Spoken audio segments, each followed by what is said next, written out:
صح عند البخاري رحمه الله عن عمران بن حسين رضي الله عنه أنه قال: كنت عند النبي صلى الله عليه وسلم فدخل قوم من بني تميم، فقال لهم النبي صلى الله عليه وسلم: أبشروا يا بني تميم.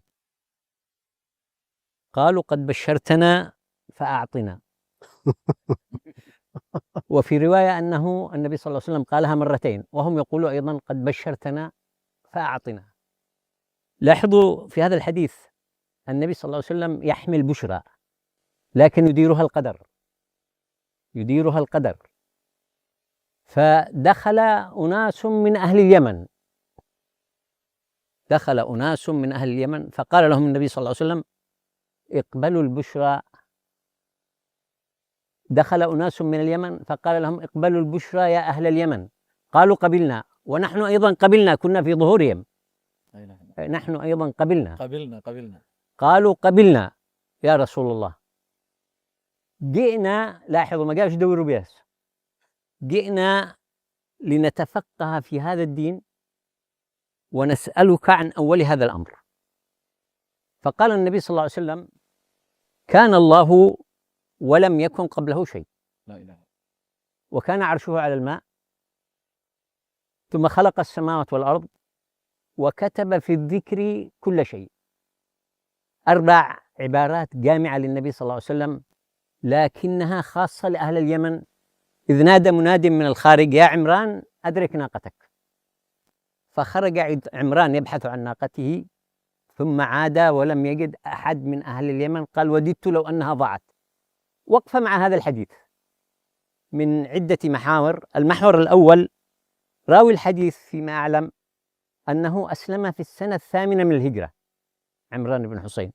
يعني الدين في ذلك الأيام يعني قد موجود، الصلاة والصيام والجهاد وما إلى ذلك. البعد الثاني أن النبي صلى الله عليه وسلم قال: أبشروا، هناك بشرى لأهل اليمن. ظللت أبحث عن هذه البشرى وأسأل الله سبحانه وتعالى أنني وفقت فيها. وجدتها في سورة سبأ في الآية 26، إذ يقول الله سبحانه وتعالى في هذه الآية: قل يجمع بيننا ربنا ثم يفتح بيننا بالحق وهو الفتاح العليم. وأرى أن هذا اللقاء بداية هذه البشرى، إذ جمع بيننا ربنا دون أن نعرف بعض حتى. فهذه هي البشرى، وإن شاء الله مثل هذا اللقاء هي بداية لهذه البشرى. هذا البعد الأول. البعد الثاني في الحديث أن هؤلاء الذين أتوا من اليمن لم يأتوا ليسلموا، هم مسلمون أصلا، بدليل قولهم: جئنا لنتفقه في هذا الدين. والتفقه في هذا الدين ذكره الله سبحانه وتعالى في آية أخرى في قوله تعالى: وما كان المؤمنون لينفروا كافة فلولا نفر من كل فرقة طائفة منهم ليتفقهوا في الدين. إذن لاحظ التفقه في الدين من دفعة مؤمنة، ما جاءوش ليسلموا، ليتفقهوا في الدين ولينذروا قومهم إذا رجعوا إليهم لعلهم يحذرون. العبارة الثانية التي قالوها: قالوا نسألك عن أول هذا الأمر. طبعا أبنائي وإخواني، سورة الإنسان مكية، وبداية سورة الإنسان طرح العقل البشري عند هذا الأمر. هل أتى على الإنسان حين من الدهر لم يكن شيئا مذكورا؟ ولن ندخل في التفصيل لأن النبي صلى الله عليه وسلم عاد بالعقل إلى هذه النقطة، فقال لهم: كان الله ولم يكن قبله شيء. عبارة جامعة للنبي صلى الله عليه وسلم بيّنت كمال الله المطلق.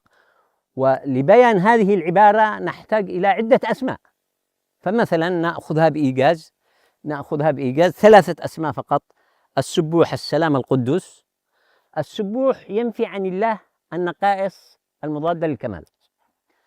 السلام ينفي عن الله نقص الكمال. القدوس ينفي عن الله اكتساب الكمال. فهو كامل بذاته جل في علاه.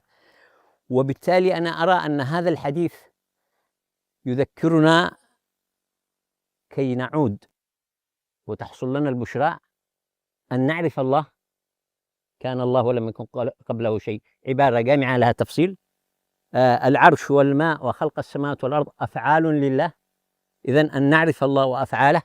والثالثة والأخيرة والتي أختم بها وهي وكتب في الذكر كل شيء، أي أن نعرف سنن الله سبحانه وتعالى التي تحكم هذه المخلوقات. وأسأل الله سبحانه وتعالى أن يكرمنا بهذا اللقاء ونعود إلى ما وصفه النبي صلى الله عليه وسلم فيما ذكرتم. اللهم اجعل جمعنا هذا جمعا مرحوما، وتفرقنا من بعده تفرقا مباركا معصوما، وأن لا تجعل فينا ولا معنا شقيا ولا محروما. ربنا اغفر لنا ولإخواننا الذين سبقونا بالإيمان، ولا تجعل في قلوبنا غلا للذين آمنوا ربنا إنك رؤوف رحيم. ربنا أدخلنا مدخل صدق وأخرجنا مخرج صدق، واجعل لنا من لدنك سلطانا نصيرا.